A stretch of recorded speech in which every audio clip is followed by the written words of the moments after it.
Hey everybody. In this podcast, there he is. I'm gonna talk about FDR and entry into the war, the U.S. entry into the war. One of the things I want you to remember is that the U.S. doesn't enter the war until December 1941, which really means 1942, right? It's pretty amazing how late the U.S. enters World War II. The same thing had happened in World War One. I think you guys are all very aware, or you all are all very aware, that there was strong isolationist feeling in the United States, a feeling among the general public that they wouldn't be tricked again, as they felt like they'd been tricked by militarists and industrialists into fighting World War One. World War One had been oversold, and this feeling of isolationism, it's hard to kind of wrap our minds around how powerful it was during this time. But the person who was not an isolationist at all was FDR, Roosevelt. Maybe next to Lincoln, our greatest president. Arguably, that's where I would put him. I'd put him at number two. I think the U.S. got very lucky with Roosevelt. Roosevelt, very briefly, came from an upper class family in upstate New York, Hyde Park, a beautiful place to visit, by the way. Pampered only son, I think.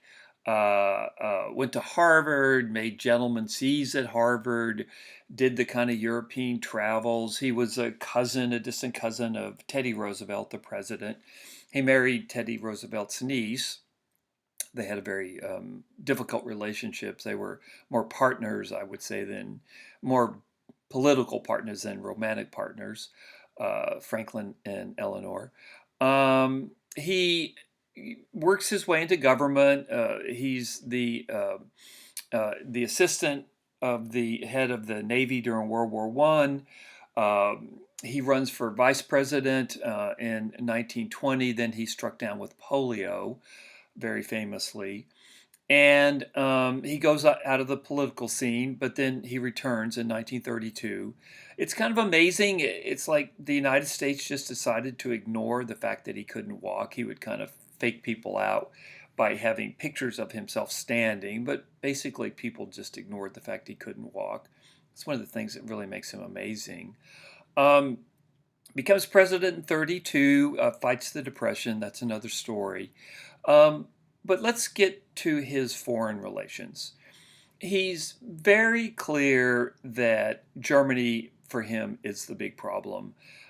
He knows Japan's a threat, but he feels like the U.S. can handle Japan. And Roosevelt is a classic kind of East Coast intellectual, East Coast politician, East Coast elite, I guess we say these days.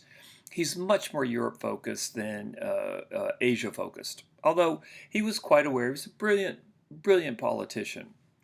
He was quite aware of the dangers of Japan, but as I've said many times, he never really doubted that the United States could defeat Japan. He thought Hitler was really more of a global problem. So Roosevelt is trying to work behind the scenes to bring the U.S. into the war. But what's happened is that this isolationist feeling has manifested itself into congressional legislation, the so-called Nye Acts, NYE, of the mid-1930s. Nye was a senator from North Dakota. And so Roosevelt's hands were tied by congressional legislation that stopped him from selling munitions to belligerent powers. This was the way Congress wanted to keep the U.S. From going into another war. It was felt like what had happened in World War One is the U.S. had supplied Great Britain with so many munitions, so much military supplies that we couldn't let Great Britain win because our industries Great Britain owed so much to our industries in World War One that if they went under, these industries would never be paid back. And so therefore the argument went, this is one of the reasons that Americans were tricked into World War One. It's much more complicated than that, but that's one of the strands of the isolationist feeling. So to get to our point, or the point of this course is, let's move it to 1940. Roosevelt is very worried about Hitler. He's concerned about Japan. He has often asked Japan, or demanded really, that Japan leave China, which of course Japan's not going to do. But in 1940, Roosevelt makes a decision. He's going to run for a third term in office. The first and only president to ever make that decision. You can't do it now constitutionally, but in 1940 you still could. So Roosevelt argues he loved power, and he argues that he needs a third term because there's a global crisis that only he can handle.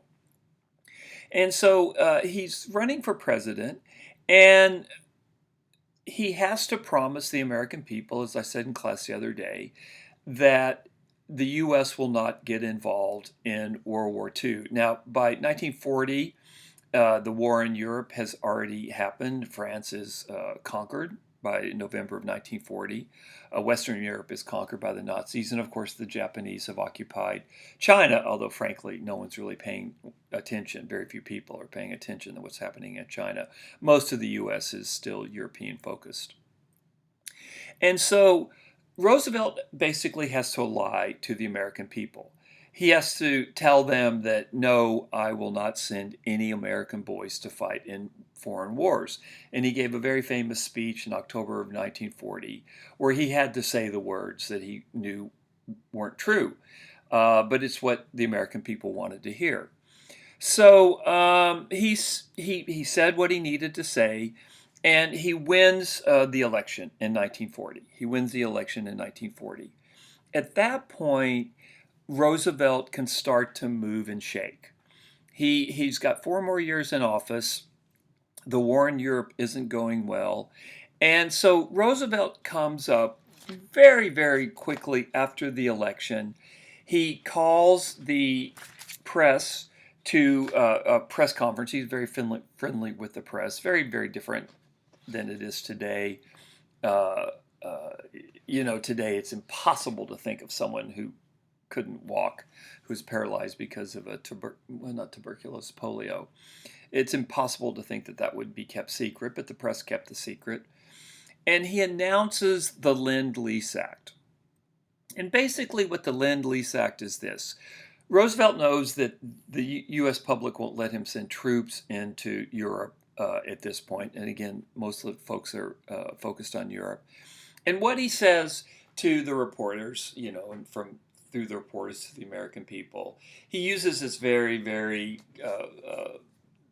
kind of fetching or simile. He says, look, let's say you live in a house and your neighbor's house catches on fire. Well, and your neighbor comes and says to you, I need a hose. I need a hose to put my house out, the fire in my house out. Roosevelt said, well, I'm not going to say to my neighbor, you can't have my hose, because for self-interested reason, the fire might jump from the neighbor's house to your house. And Roosevelt said, that's the situation that we have in Europe. There is a war. Hitler has taken over Western Europe, except for Great Britain, and we need to help Great Britain. We need to start sending supplies to Great Britain.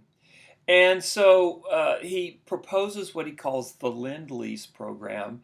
And the idea was the United States would lend, and I put lend in air quotes because mostly it was outright grants of military aid. It would help Great Britain. And by the way, by the end of the war, the Lend-Lease program helped the Soviet Union. You might remember running into it on the book on China. The industrial might of the United States was basically underlying the war effort for most of the Allied countries. But the war hasn't started yet. And he pushes Lend-Lease through Congress. It barely passes. It barely passes. Isolationists in Congress say that Roosevelt's a liar, that he is trying to suck the U.S. into war. Very, very bitter debate. But at the end of the day, Lend-Lease passes. Okay, so the U.S. starts supplying Great Britain with this aid. But the problem is how do you get the aid to Great Britain? Well, of course, you have to send it over via the Atlantic Ocean.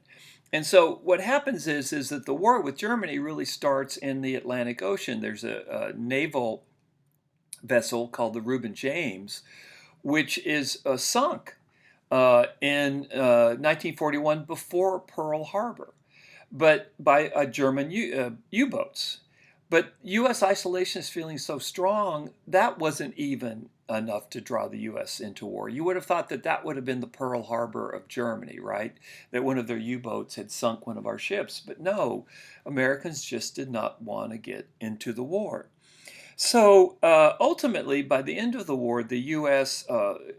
Floats $50 billion in aid to the Allies. And what would that be in today's money? It would be in the trillions.